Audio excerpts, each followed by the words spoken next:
I can't afford that fancy diet food. Diets are expensive. These are BS excuses I've heard from people that are trying to put off going on a diet. Stay tuned and I'll tell you why it's total BS.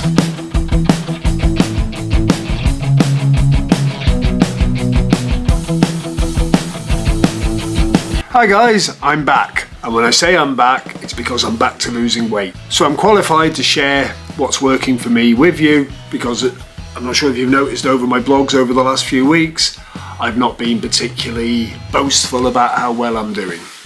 Whereas I'm back in the zone and I'm trying to get down.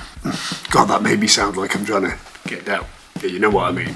I'm trying to get my weight down. So how have I done this week? Well, I've lost 3.5 pounds. Yay, go me. I'm not bigging myself up too much about that because of all the holidays and stuff. I've gained a lot. It's going to drop off easy.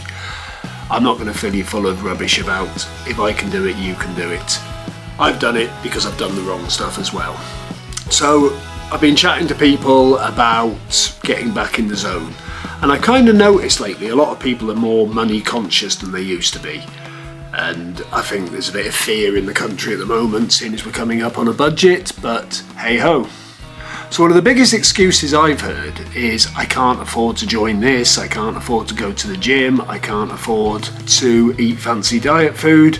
Well, I'm going to tell you that is just a poor excuse. For example, one of the things that got me fat was stopping in good old Greggs and Mackey's again.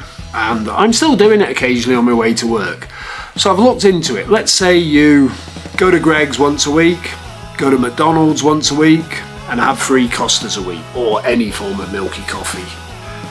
This will blow you away, or maybe not. If you go to Greggs for a flat white and a bacon roll, on the deal it's going to cost you £3.35. If you go to Costa for a milky coffee, cappuccino or something else, it's going to cost you £3. If you go to Mackey's for the breakfast, I think it's between £4 and £5. Now the calorie hit on that is the flat white and bacon roll kicks in at 420, the Costa cappuccino kicks in at 160, and the Mackey's sausage and egg McMuffin with a coffee kicks in at 510. So just cutting those things out, which are not very major, you are going to save yourself, let's say it again, 3 takeaway coffees, 1 lightweight Greggs breakfast, 1 lightweight McDonald's breakfast is going to save you a minimum of £16.35 a week. And it's going to cut 1,420 calories out of your current input. So if all you were to do was to cut those little treats out, you're going to be nearly 17 quid a week better off and 1,400 calories. And for a lot of you, that's enough of a deficit to start losing weight.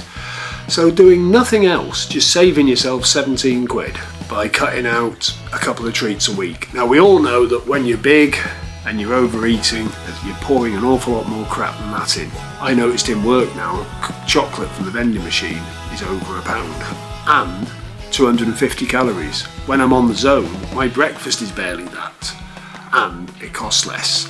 A lot of people are saying to me that cooking healthy food can be really high in cooking healthy food can be really expensive. Well, I'm going to call BS on that. Your average ready meal's 3 or 4 quid and it's crap.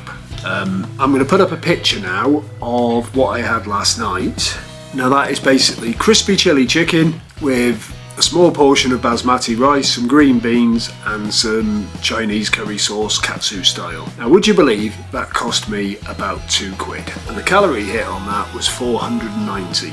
So you're eating for less than some junk food, the calories are right, and it was absolutely rammed with protein because I worked it out, it was 30 grams of protein. So put it another way, the 17 quid you've saved on not going to Greggs and not having a few coffees could pay for you to eat food like that for your main meal every night. The lesson is now over. It's a poor excuse for not going on a diet.